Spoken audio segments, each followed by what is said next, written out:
بسم الله الرحمن الرحيم الحمد لله رب العالمين وأشهد أن لا إله إلا الله ولي الصالحين وأصلي وأسلم على النبي المصطفى الأمين المبعوث رحمة للعالمين وعلى آله وصحبه ومن دعا بدعوته وتمسك بسنته إلى يوم الدين. Gjitha falënderimet të takojnë Allahut të madhruar, ai është vetëm i denjë dhe meritor për të qenë i lavdëruar dhe i adhuruar.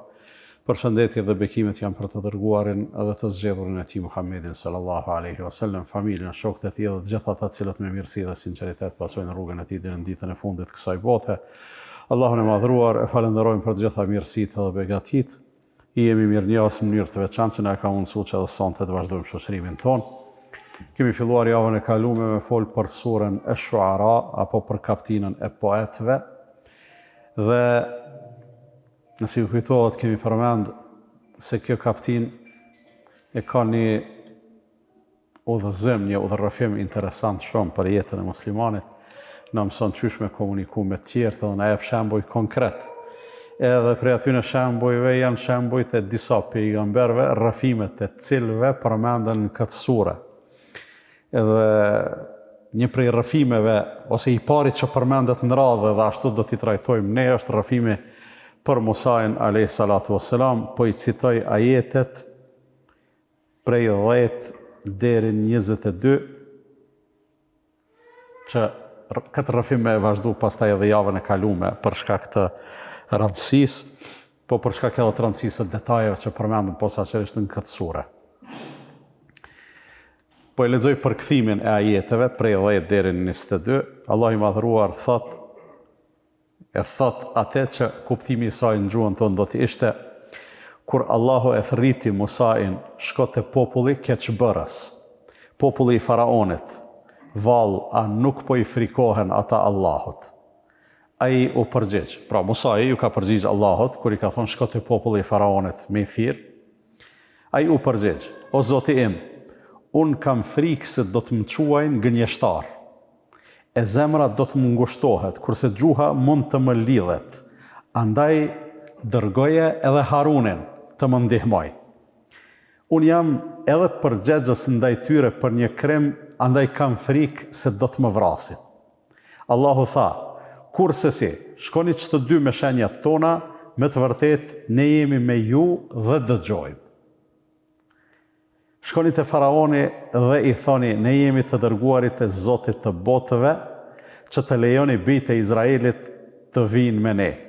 Faraoni tha: vallë, a nuk të kemi rritur në xhirin ton si fëmijë, a nuk ke qëndruar midis nesh për shumë vjet të jetës sate?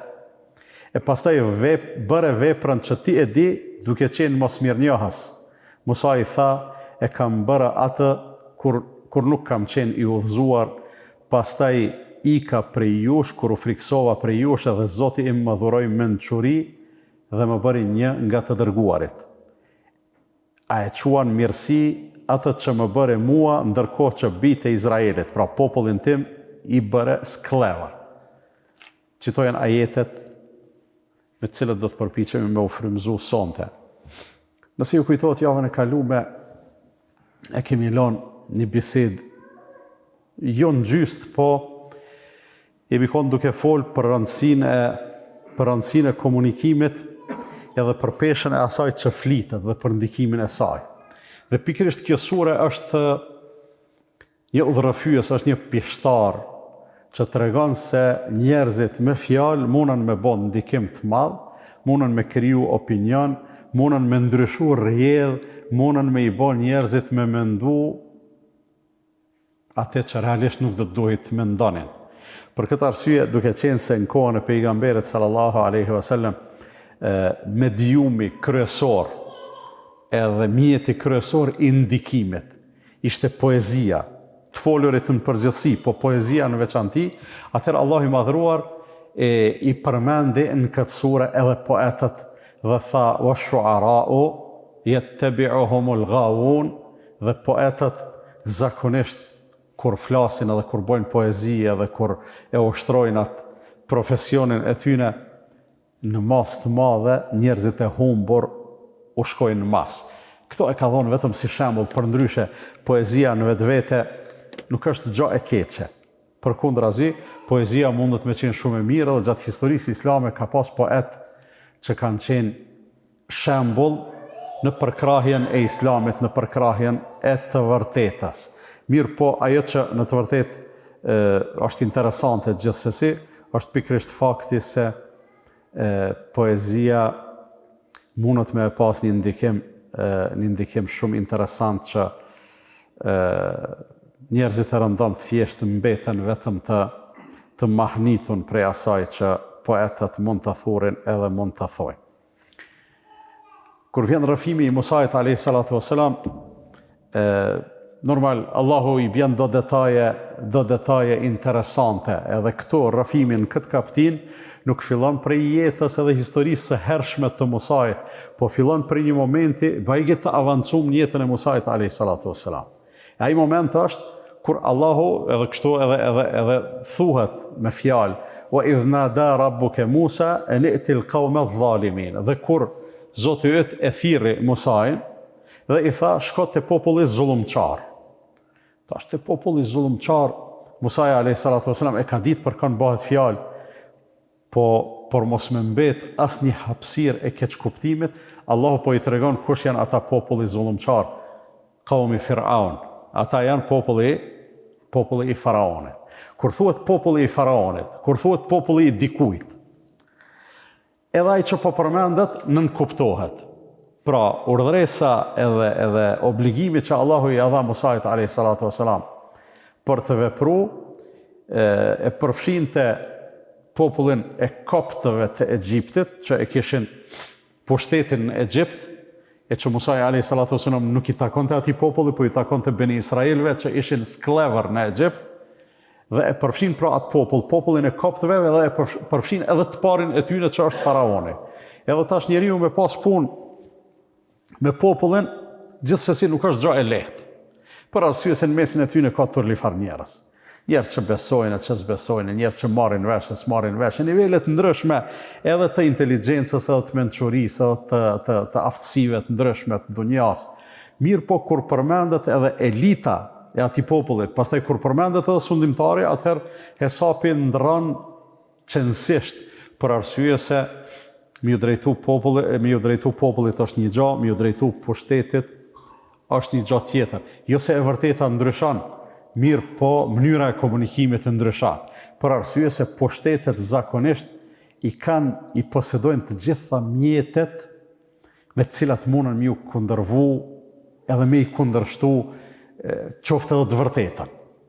Pushtetet, historikisht u kanë kjo, po edhe sot është e gjithnjohur, pushtetet e kanë makinerin propagandistike që ta moshin menën që nata është ditë.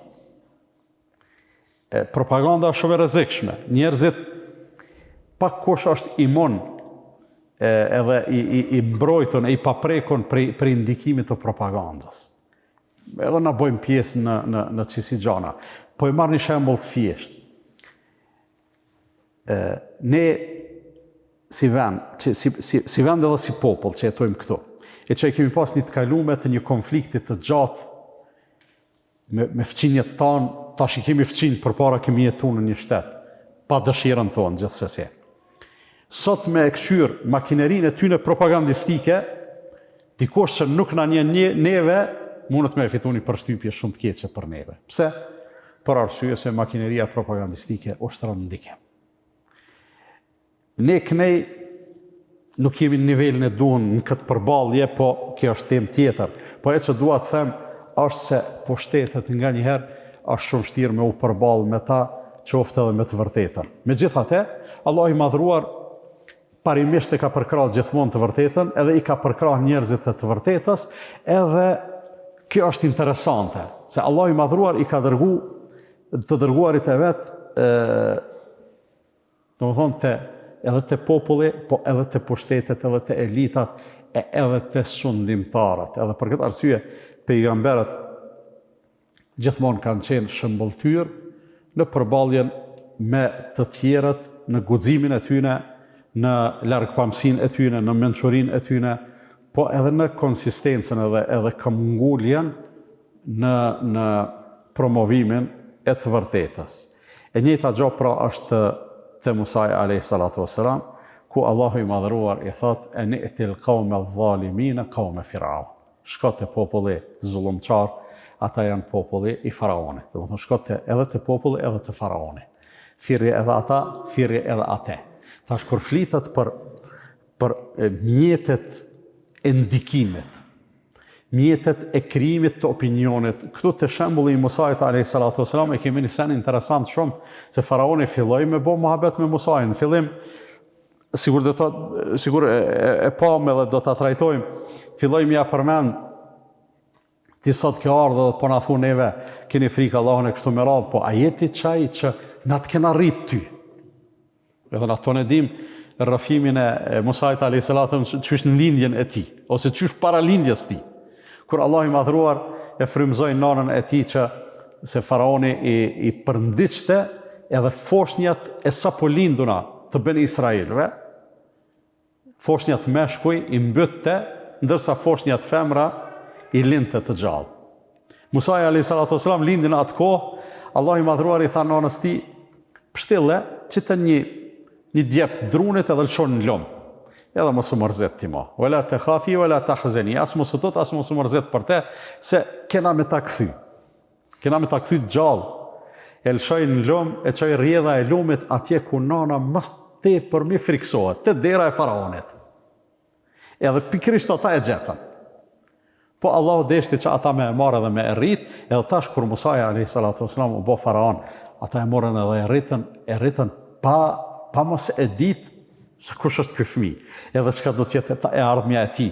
Po masanej ndodhi ajo që ndodhi, edhe Musa alayhi salatu wassalam u bë pejgamber, ishte i arratisur realisht se u bë pejgamber në rrugën e kthimit nga arratia 10 vjeçare, përmendet në surën tjetër ose mas 2 sureve, përmendet në surën Qasas, duke u kthy prej Medjenit, i erdhi shpallja. Edhe këtu Allah i madhruar i thot shko te populli zullumçar. Edhe kur erdhi, Faraoni i tha, na të kena rrit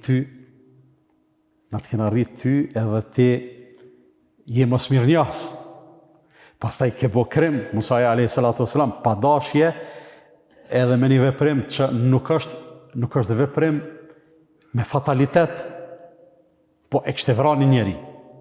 Pra pe dorës së Musait alayhi salatu wasalam kishte vdek një njeri, po veprimi ishte zakonisht aq i padamshëm sa që nuk vdes njeri prej atyne veprimeve. Ka hy me i nda 2 njerëz, po njërin e ka shtyp pak më shumë, edhe ka qenë kaderi Allah që ai njeri me vdek, po ky ka qenë prej popullit Faraonit, ndërsa ky tjetri që ka hy me i nda Musa alayhi salam ka qenë prej Ben Israelve. Edhe tash Musa alayhi salatu wasalam e pase u kompliku situata, filloi me nejtë si me thonë në frikë, derisa erdhën i thanë, e kanë marrë vesh se ti je autori ose shkaktari i vdekjes ati personit, janë të lyp, edhe u detyru Musa alayhi salatu wasalam me u arratis. E Faraoni tash po ja përmend një gjë interesante, do të na të kena rrit, ati ke vra njeri te na edhe ke ik. Musa alayhi salatu wasalam po ja kthen me një mençuri të pashoqe, të pashembullt. Tha, unë nuk është se ika prej përgjegjësisë, por ika nga frika se ju nuk do të më trajtonit me drejtësi. Se sigur ta kisha ditë që keni me më trajtu me drejtësi, unë e kisha nejt, nuk kisha ik. Mirë po nga frika e padrejtësisë ju jëm ik, po Allahu më dha urtësi edhe mençuri edhe më boni prej pejgamberve. Ndoshta nuk isha kthy më kur te ju, po Zoti më ka thonë që do të më u kthy te ju. Edhe këtu tash për me e kalu këtë kapitull, Musa alayhi salatu wasalam po i thot, po ti mu ma përmend një vrasje pa dashje, ndërsa ti sa vrasje i ke bo me dashje në popullin tim. Thot, wa tilka ni'matun tamunnuha alayya an 'abbadta bani Israil. Thot, ti ma përmend mu që më ke rrit, që është e vërtetë, unë s'pe mohoj, po kënej po harron që komplet një popull, që është populli im, i ke sklavru. Ti ma përmend mu një vrasje pa dashje, po harron sa vrasin e ke bo ti për një ëndër që e ke pa. Vrasje të qëllimshme e kështu me radhë, edhe kësaj do më thonë, Musaja a.s. në mënyrë interesante e kalon këtë kapitull. Kur e përmend Allah i madhëruar thirrjen që ja ka bo Musajit për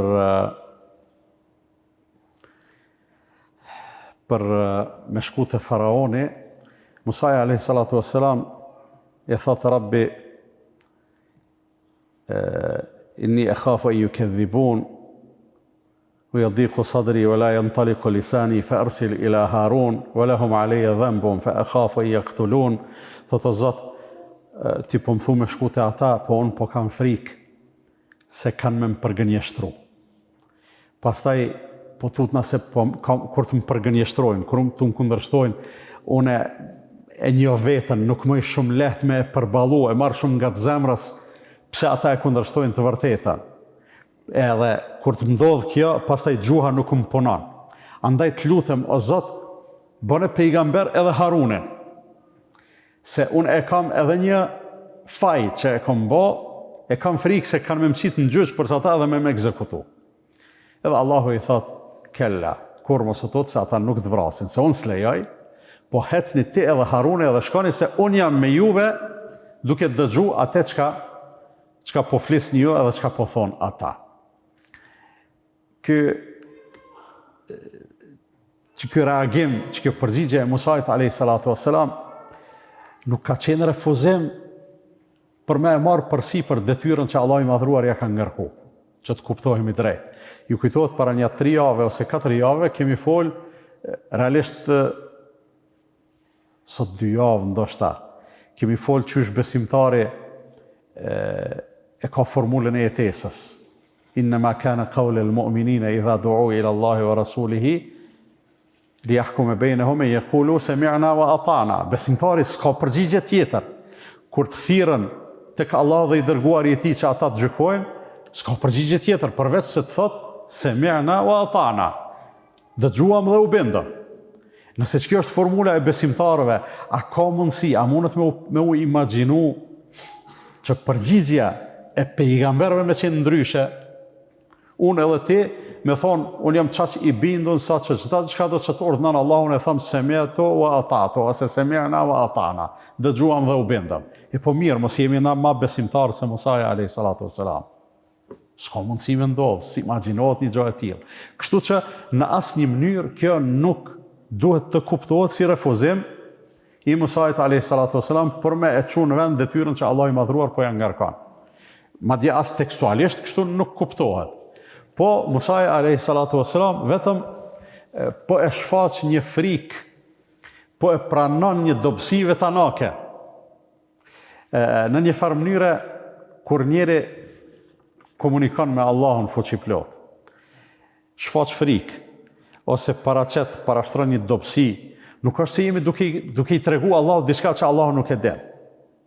Po jemi duke e pranu nevojën tonë për ndihmën e Allahut. Dhe sa herë shprehim për ulje, dhe sa më shumë që të shprehim për ulje ndaj Allahut, ne me automatizëm jemi duke e kërkuar më tepër ndihmën e tij. Edhe kjo është shumë e rëndësishme. Dhe këto në mënyrën më të mirë e kanë bërë pejgambert e Allahut. Se është e gjithditun një gjë të cilën e përsërisëm shpesh për shkak se kemi nevojë me e dëgju shpesh. Lidhja me Allahun bëhet më e mirë dhe më cilësore, jo kur ne në raport me Allahun të ngritemi më lart, po kur ne në raport me Allahun bim më poshtë. E ulim veten, e përulim veten sa më shumë që është e mundur. Edhe e pranojmë madhështinë dhe madhërinë dhe plotfuqinë e Allahut fuqiplot. E pranojmë pafuqinë tonë, e pranojmë gjithfuqinë e Allahut. E pranojmë dobësinë tonë, e pranojmë mundësinë e pakufishme të Allahut edhe e kërkojmë ndihmën e tij, e të njëjtën gjë e bani edhe Musai a.s. Edhe ai nuk foli për refuzim të detyrës, por foli për gjendjen e vet.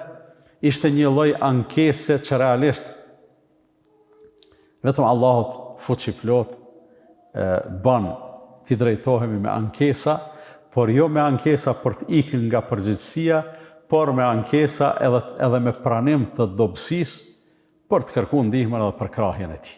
Dhe Musai a.s. pikërisht këtë gjë e bani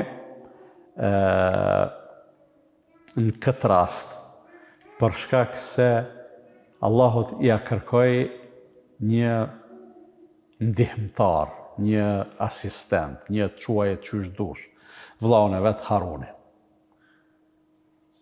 Tha, fe ersil ila Harun. Qëtë mesazh që ma dhe mu, o Zot, qëtë detyrë që ma dhe mu më bane pejgamber, ersil, bane pejgamber edhe Harunin. Dhe më thonë, unë nuk po iki, po ma jep një ndihmtar, edhe Allah i madhruar gjithsesi i apranoi këtë lutje në surën Qasas, pra dy sure mas qësaj për cilën jemi të folë, përmendet prapë rafimi për Musajin a.s. edhe thot, se në shuddu adudake bi akhike, wa në gjaalu lekuma sultanën, fela jasilune i lejkuma. Allahu i thot, ne kena me ta forcu krahun me vllain tanë. Edhe kena mi dhon juve argumentet forta, edhe kena mi ofru mbrojtje që ata kurse si s'kan me arrit, për me ju bot dam juve.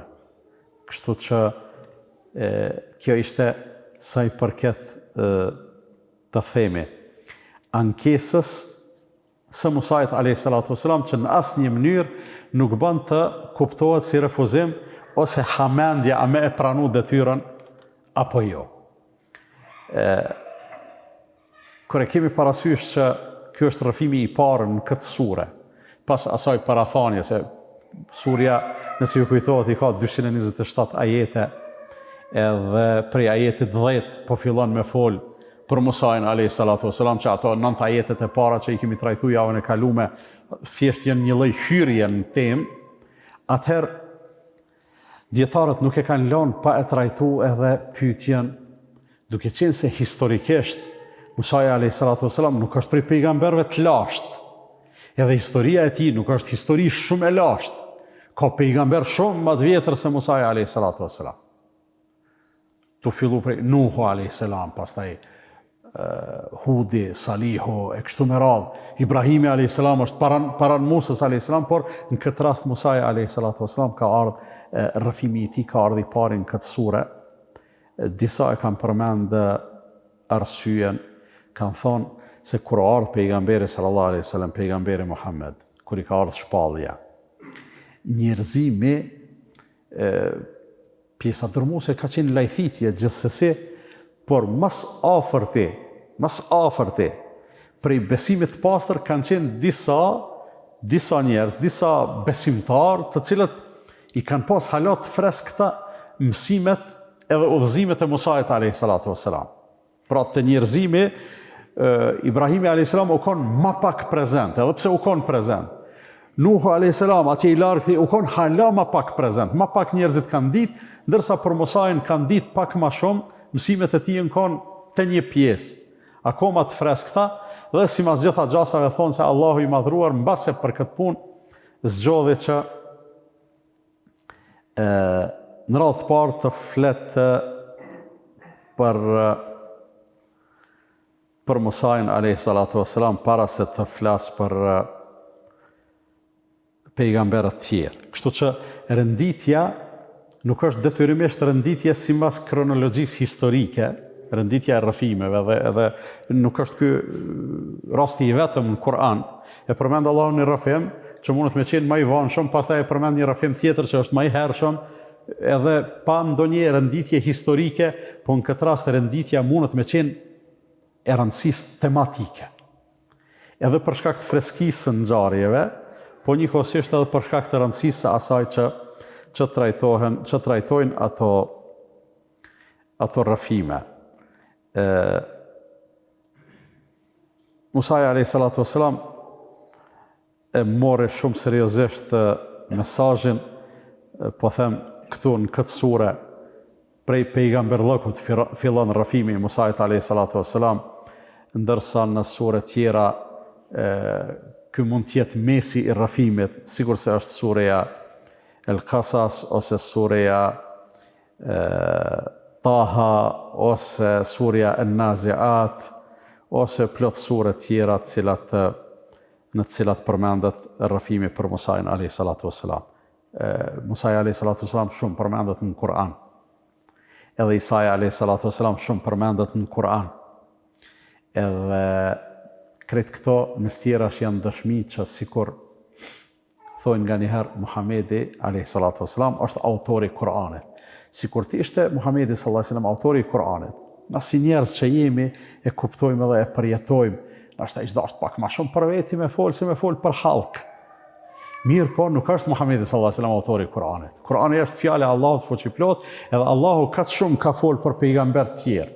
E kaq pak e ka përmend me emër pejgamberin e fundit, për më ju tregu njerëzve se këtu s'kemi, nuk kemi, Kur'ani nuk promovon emrat përveçëm. Kur'ani promovon kauz, promovon besim, edhe na si besimtar që jemi ummeti i pejgamberit fundit, e kemi regulator të besimit ton, atë fjallën që Allah na e ka mësu, la nuferriqu bejna ahadim mir rusulih. Ne në asë një mënyrë nuk bojmë dallime dhe eliminime në mes asnjënit prej pejgamberëve të Allahut. Pra, ata që thirrën në Musajin a.s. e mohojnë se cilin pejgamber që ka ardhur mas Musajit a.s. Jahudit e pranojnë Musajin në formën e vetë, e mohojnë Isajin, e mohojnë pejgamberin Muhammed s.a.s. Të krishterët e pranojnë Isajin a.s. në formën e vetë, po e mohojnë Muhammedin s.a.s.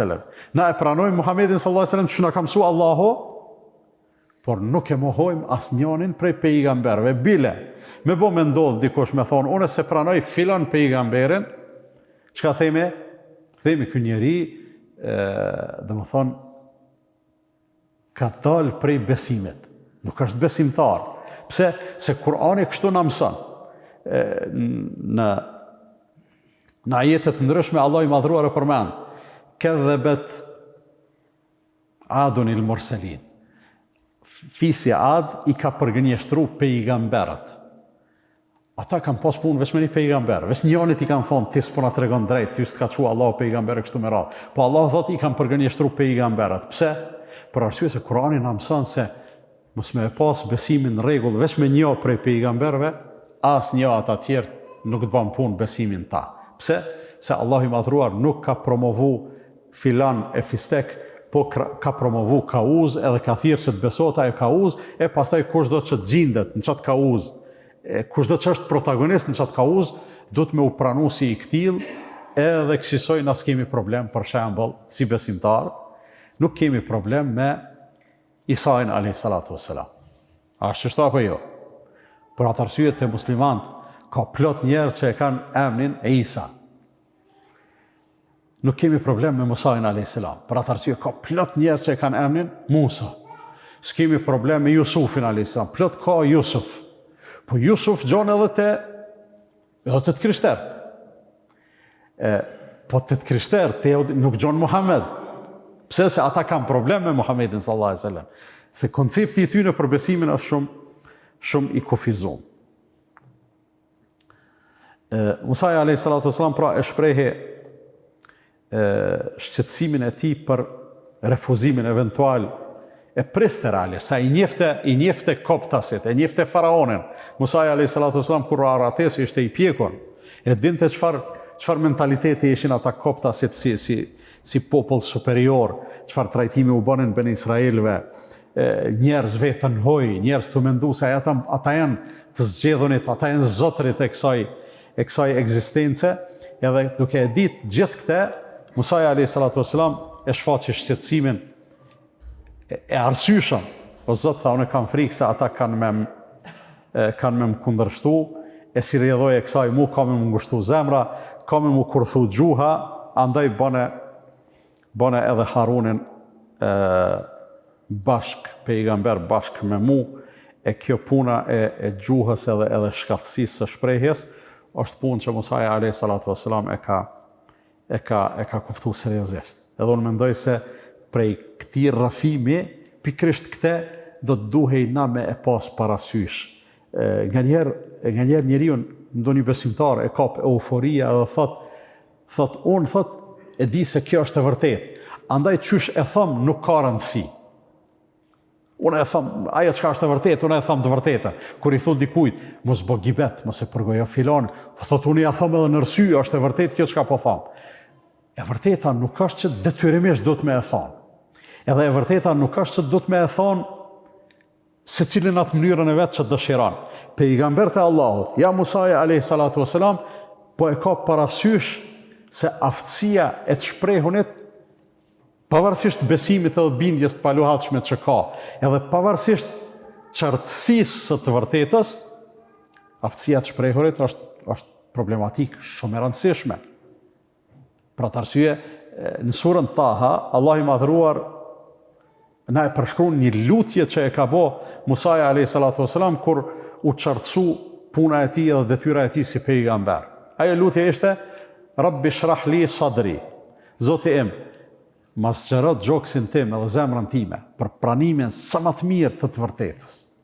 U yassir li emri, edhe ma lehtëso punën time, wahlul uqdatan min lisani, edhe ma zgjidh nyjen e gjuhës time. Si rezultat, çka ka kërku Musaja a.s. Yefqahu qawli, në mënyrë që ata ta kuptojnë atë që them. Pra nuk që ka qëllimi veç me e thonë, po qëllimi është me e thonë për ta kuptuar njerëzit. Dhe Allah i madhruar i thot pejgamberit Muhammed sallallahu alaihi wasallam një gjë interesant. Ja përmend si mirësi të vetën, pra si mirësi të Allahut, edhe si rahmet të Allahut, thot, rahmeti Allahut për ty është butësia jote. Febima rahmetin min Allahi linta lahum. Për shkak se Allahu ishte i mëshirshëm me ty, ti u bone i butë me ta.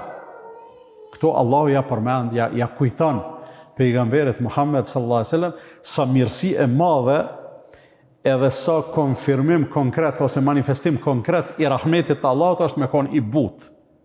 Pastaj ja kujton edhe të kundërtën. I thot: "Walau kunta faddan ghalidha al-qalbi lanfaddu min hawlik."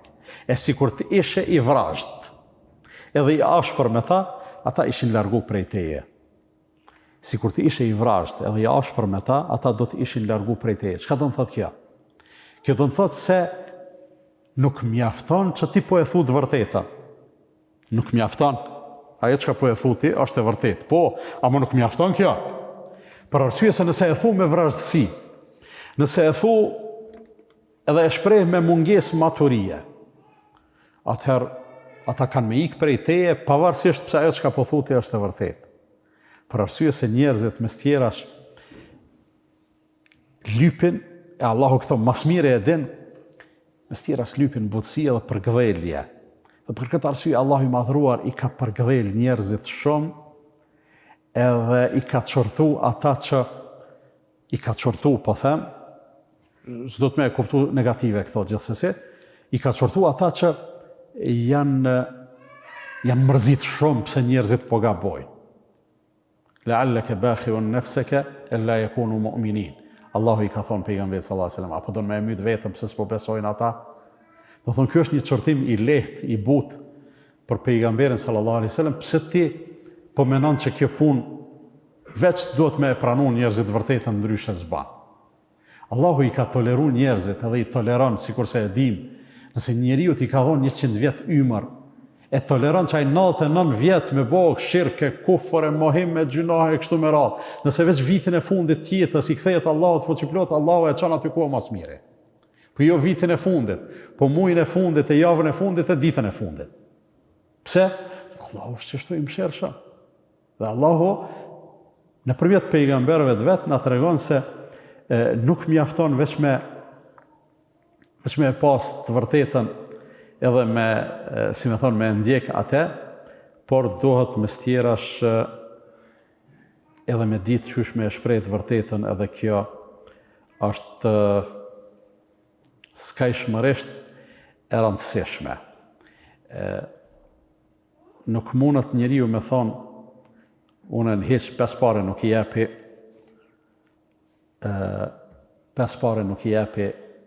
a besojnë, as besojnë. Me rëndësi është unë me konë stabil në të vërtetën edhe me qëndru parimor në të vërtetën. Jo, duhet me konë shumë i vëmendshëm edhe i përgjithshëm që refuzimi i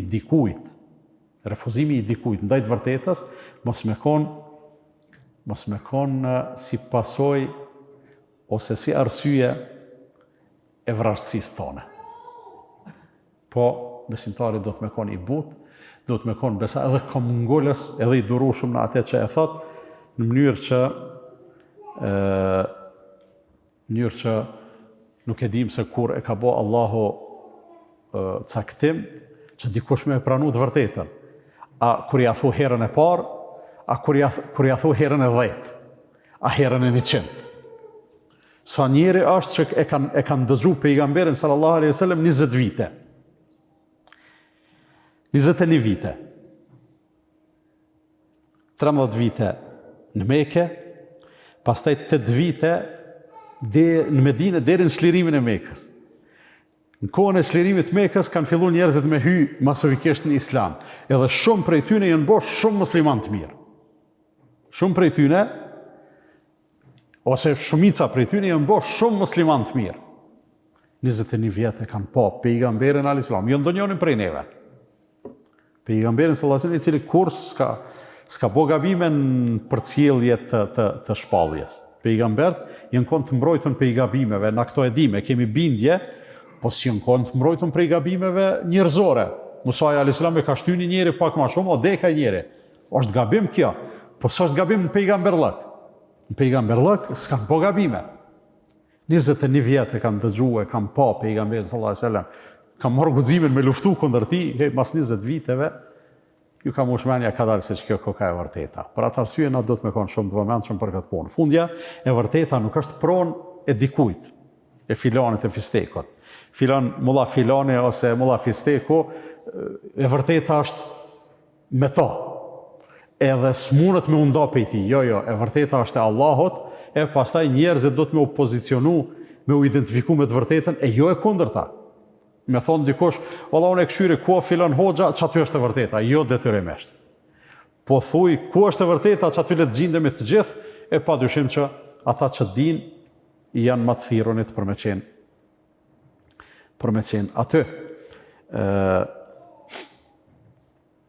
E përmendëm, kur Musaja a.s. filloi me u anku, nuk e kishte qëllimin me e refuzu detyrën, po e kishte qëllimin me e kërku sa ma shumë ndihme dhe mobilizim prej Allahut, gjatë edhe që ndodhi, për ta përmbush detyrën e tij sa ma shumë, ndërsa Allahu i madhëruar i tha, jo, në asnjë mënyrë ata s'kan me ju myt juve. As s'kan me ju bo kurgja se unë nuk lejoj që ata me mri me ndonjë dëm deri te ju.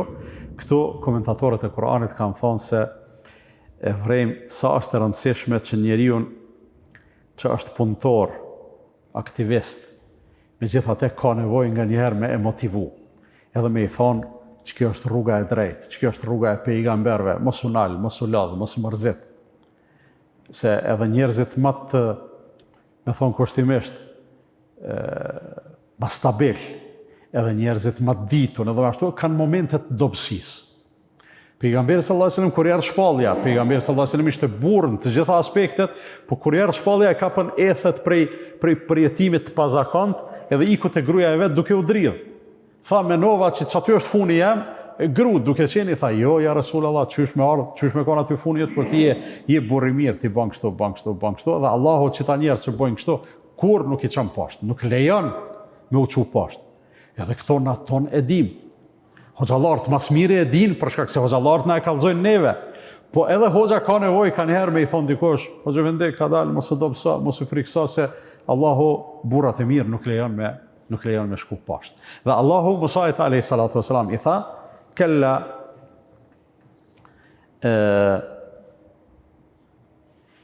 fadhhaba bi ayatina inna ma'akum mustami'un. Në asnjë mënyrë nuk kanë më u bë keq, ecni jo me argumentet tona, se na jemi me juve edhe dëgjojmë çka do të flitet aty.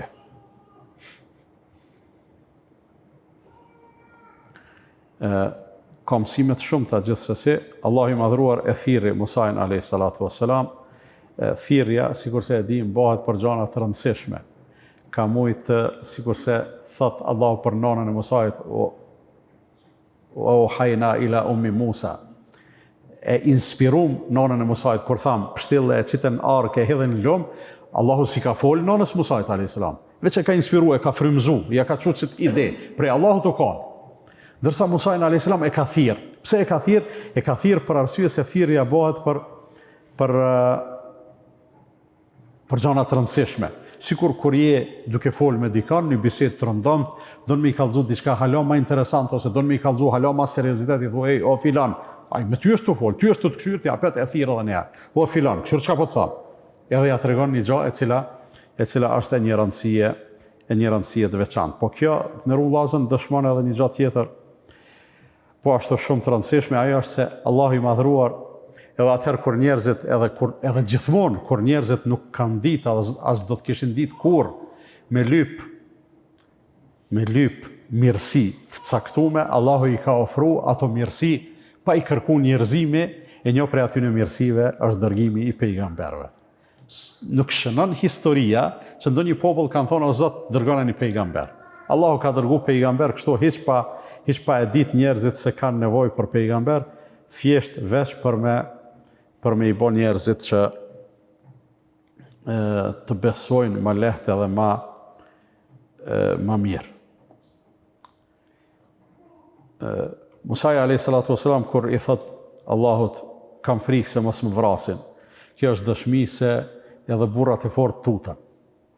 Kam frikë se mos më vrasin. Musaja a.s. sikur edhe këtë pejgamber, s'ka mundësi dikush me konë ma trim, ma i guximshëm se pejgamber të Allahut, po edhe trimat e kanë një dozë të frikës që nga njëherë, dhe më thonë, i ka plan ata.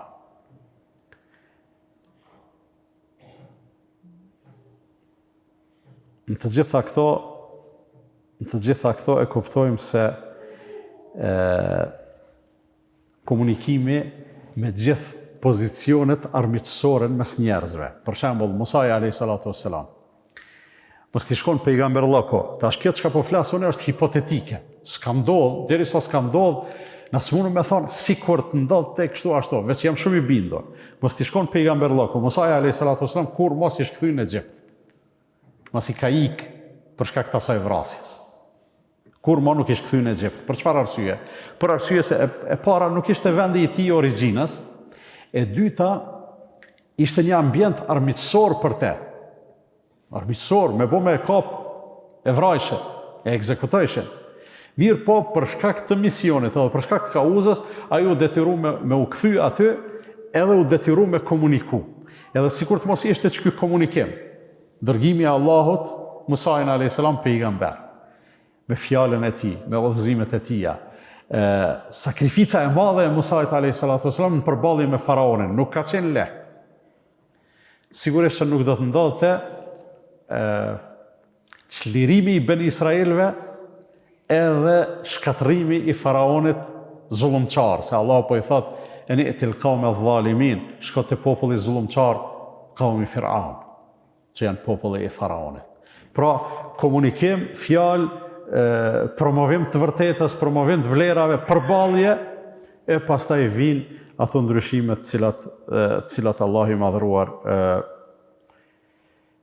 i ka caktu që të ndodhin. Në pikat shkurta, kjo ishte për këtë pjesën e parë të rrafimit për Musait a.s.